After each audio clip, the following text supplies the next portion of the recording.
Hello guys, welcome to this live stream. So in this live stream, I will basically talk about a very good alternative to Tkinter in building desktop applications in Python. So I recently discovered this framework, guys, which is very much useful if you want to design graphical user interface applications with very beautiful design. So it comes with its beautiful design, various components, inbuilt components. You can show progress bar, and you can have as many animations that you have. So powerful GUI kind of applications you can create in Python using this package. I think it's the best alternative to Tkinter. And this name of this package is GOOEY, GUI, you may call that. So this is actually their GitHub repository, and it simply says that you can basically turn at any boring command line application to a simple GUI application. So in this application, we will be building a simple MP4 to MP3 converter where we will be using FFMPEG in the command line, and it will also be showing the command line result in the uh, with progress bar. So let me show you basically the application. So as I load the application, it basically comes with its own design. We haven't designed this. You can see the title of the screen, and then basically we have this nice little browse window where we can actually select the input file. Then we have various options to actually play the file, or we can save the file inside our system. So as I basically select my file, guys, MP4 file, so you can see it has 16 minutes long video. So I will basically select the file, and it will take the path of my video file. And then we have the option to simply play the file as well after it has been converted. So I will simply tick mark this option, and by default it will save this file in the same location. So I will also tick mark this uh, um, this option as well. So then we need to simply click the start option. So you will basically see, guys, the processing will start, and it will basically show you the result right here. So after it is done, it will start playing the video file. So this is the actual, Hello friends, today in this you can see tutorial that. I Let me will be turn on the showing you that volume. how basically we can upload a You can file see to that our Google Drive using simple it has been JavaScript playing the inside file. the browser. We will be using the So we OAuth can function close here. this now. So in the last tutorial I have shown you to build a very simple Google. So you can see that, guys, how basically it played my audio file. It has been successfully saved. You can play Hello this friends. audio file in the MP3 audio player. So I will not play it once again. So the I would just wanted to introduce to this package which allows you to construct GUI applications, and you can see the code. 34 lines of code is this, just 34 lines of code. If you want to build this application into Tkinter, guys, it will take a lot of time because you need to design all the interfaces, all the buttons yourself, and it will take a lot of time. But this package, uh, you can design complex GUI applications with ease. So first of all, what we need to do, you need to install this package. Just go to your command line and just type here pip install GOOEY. This is the actual name of the library, pip install GOOEY. So simply install this package. I've already installed it. So once you install this, I will first of all show you a very simple example on how to go about setting up this library.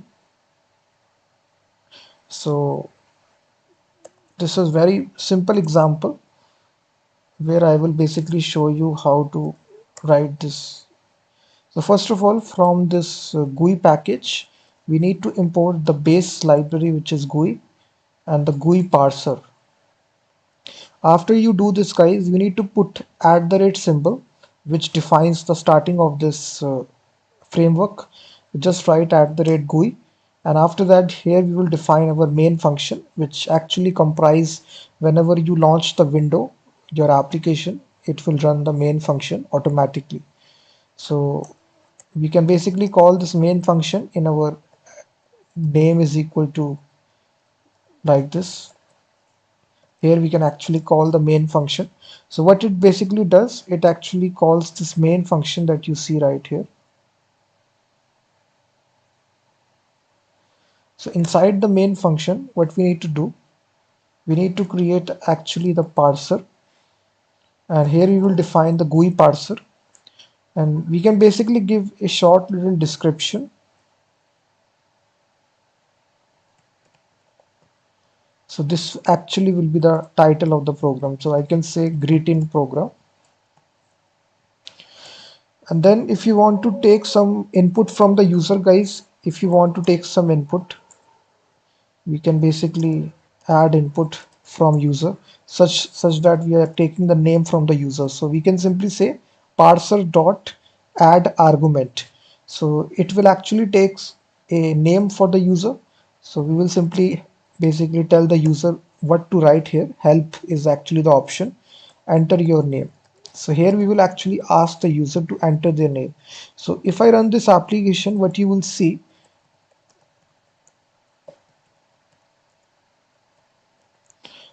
so the application is not running. Let me see. This is the decorator that we added. GUI, GOOEY, definition main. I think this is actually creating the problem. Let me once again run this. Let me run this program first of all.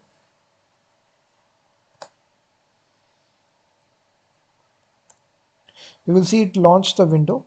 So I just delete that, and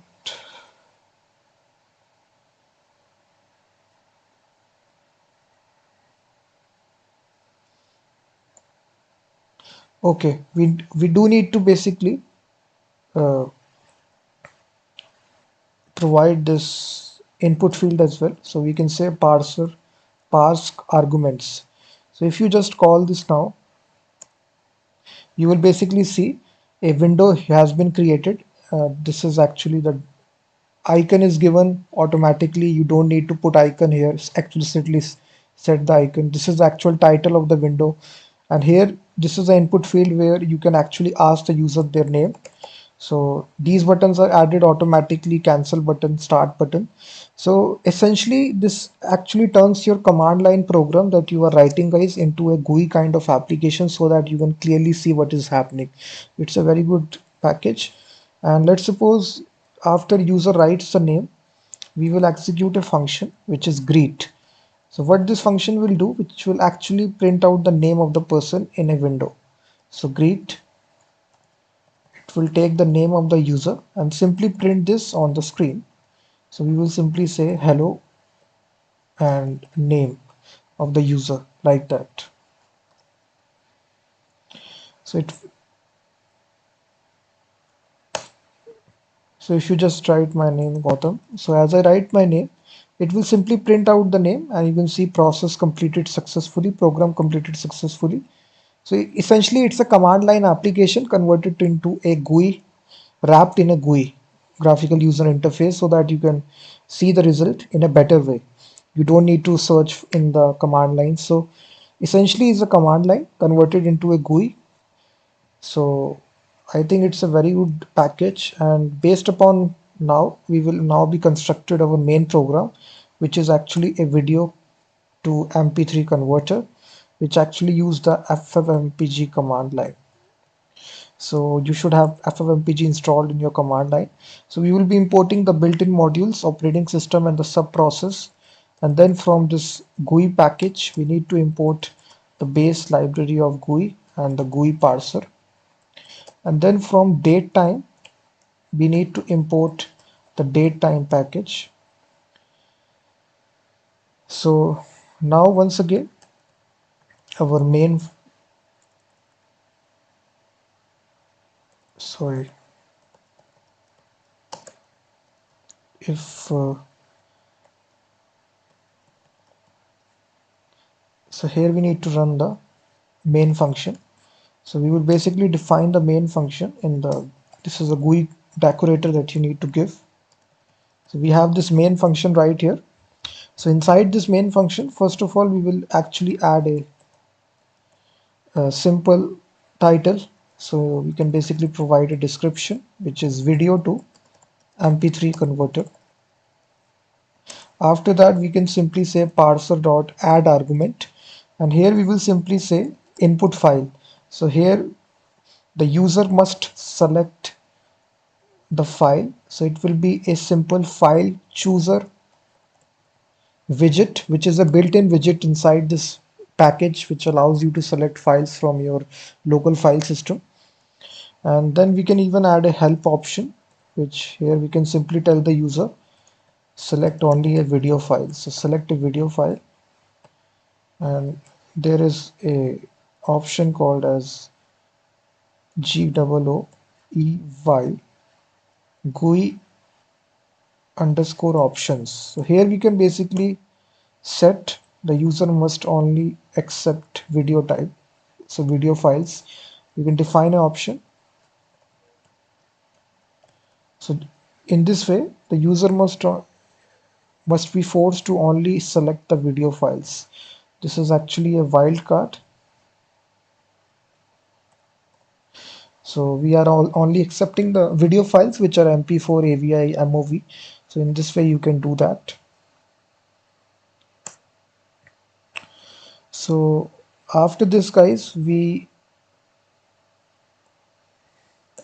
need to arguments. We will say parser dot parse arguments. So if you just run this, you will basically see a input file is, so select a video file. So here the if I click the browse button, I will only be able to select my video file. So you will see that. So now what we need to do after this, we need to add another option so that the user must have an option to either play the video. So dash dash play. So the action here will be store underscore true. So here we will simply tell the user, if you select this checkbox, then play the converted audio file after conversion. So if you select this option, the video will play using FFPlay library. And then another option which is for save, if you want to save the video on the location. So action store to true.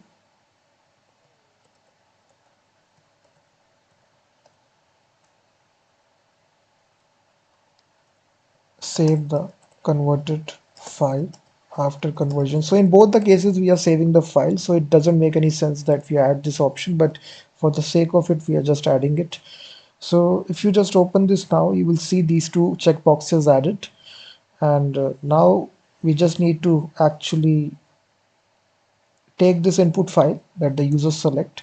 We will create a variable input file, arguments dot input file.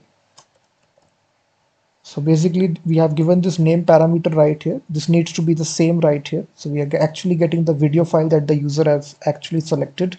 And then we will simply call a simple command. So operating system dot split text.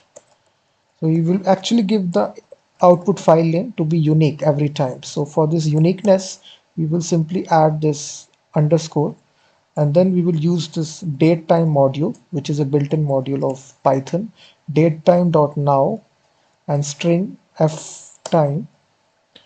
And this is actually the thing that you need to pass. So every time this value will be unique, and dot, and then we just need to concatenate our .mp3, which is an extension for the audio file. That's all.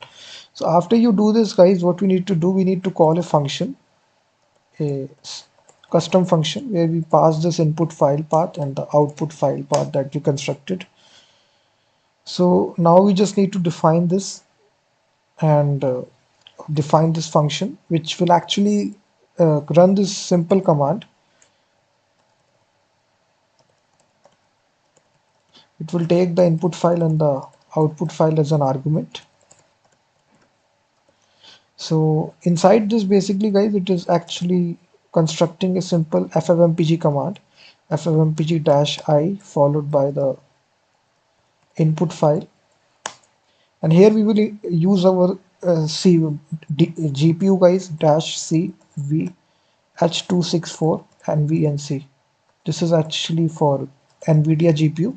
So I have already having a dedicated GPU installed on my system. So this will be useful for increasing the speed of the conversion, and then followed by the output file layer.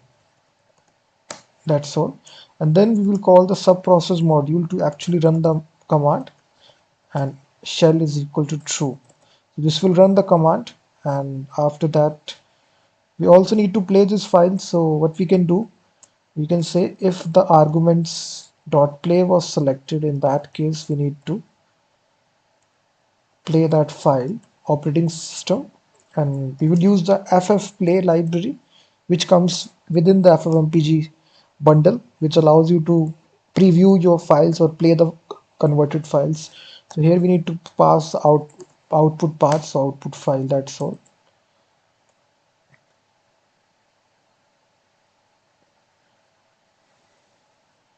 That's all that we need to do, guys. This application is complete. So if I run this, so if I basically select my path here of the video file and click this option play, so it will actually play the converted audio file after conversion. So we can start the process. So as we start, guys, basically you will see the audio file will start play in the video audio player once it is completed, and it will actually create this file automatically in this folder. You will Hello see guys, today that. in this tutorial I will be showing you that how to Basically we can upload a upload a file file to to our our Google Google Drive. Drive using simple So JavaScript inside the browser. you can It close is this using now. the So program completed successfully. You will see that it will show this message, and you can close this. So this is the overall application, guys, and I think it's a very good alternative to something like Tkinter, and where we need to actually design the interface from scratch. But this library comes with all pre-made components. You can read more about it in the GitHub documentation. They have a very good documentation, and I think this is a very useful library. Please hit that like button, guys. It will help me in ranking in YouTube search. Please hit the like button, subscribe the channel, and I will be seeing you in the next video.